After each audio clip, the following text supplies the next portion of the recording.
Sandali lamang, Raymond, standby man ang Milk Rigunan. Alamin nga natin muna ang latest kay Edniel. Edniel, ayan, ready ka na ba? Ayan, kasi nangangamba po ang mga taga Marikina. Baka daw po umabot sa alert level 3 ang Marikina River. Naku, wag naman, ha?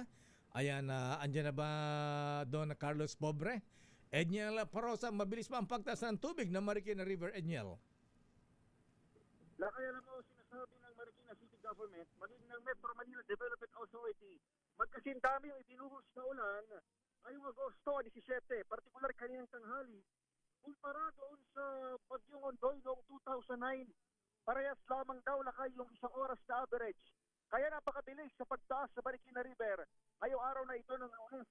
Ayon kay IMD General Manager Nicolas Torre III, 76 millimeters na rainfall ang naitala sa Science Garden kaninang alas 12 ng tanghali hanggang alauna ng hapon. Pero noong Ondoy, humigit kumulang 455 millimeters ng ulan ang naitala sa loob na 6 na oras, katumbas na average din na 76 millimeters din ng ulan. Pagkapareho lakay itong sa August 17 at noong araw ng Ondoy, taong 2009. Sadyang iniwan ni Torre na hindi sabihin nito na magkapantay yung kabuang ibinuhos na ulan, pero ipinapakita nito na grabe ang ibinuhos na ulan ngayong araw partikular doon sa stretch ng itaas na pag-asa itong orange at red rainfall warning epektor hanging habagat ngayong araw na ito. Dito lakay sa ating kinatatayuan ay mabilis nang umabot sa second alarm itong level ng tubig sa Marikina. Alam mo kaninang alas 11 ng umaga, normal level lang ito, pero pagpatak ng 1:32 p.m. in a span of more or less 2 hours ay umabot ito sa 16 meters lakay. At sa mga oras na ito ay patuloy pa sa pagtaas sapagkat bumababa pa lamang din yung tubig mula roon sa may lalawigan ng Rizal. Makikita mo lakay dito sa ating kinatatayuan lakay. Pakita natin yung ating live footage. Yung aking likuran o yung aking kinatatayuan literally ay bahagi ng Bayani Access Road.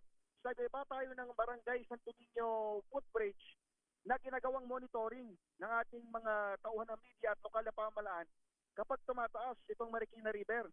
Pero kapag itinan ko lang yung aking camera ngayon, makikita mo na yung pinakabayani access road ay inabot na ng tubig ng Marikina.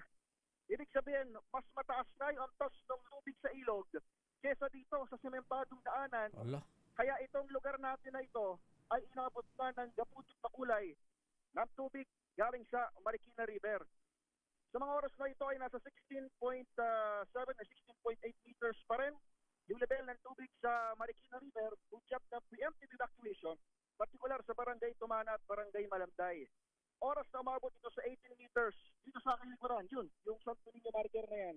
Kapag umabot sa 18 meters yan lakay, tutunod ang ikatlong alarma o ikatlong sirena hudyat ng third alarm kung saan kapilitan na o mandatory na yung magiging evacuation sa barangay Nangka, Malamday, Santo Niño, Tumana at iba pang low-lying areas dito sa lungsod ng Marikina. Yan ang sitwasyon ngayong hapon dito sa City of Marikina. Ako si Edniel Parosa, DZRH. Una sa Pilipinas, una sa Pilipino.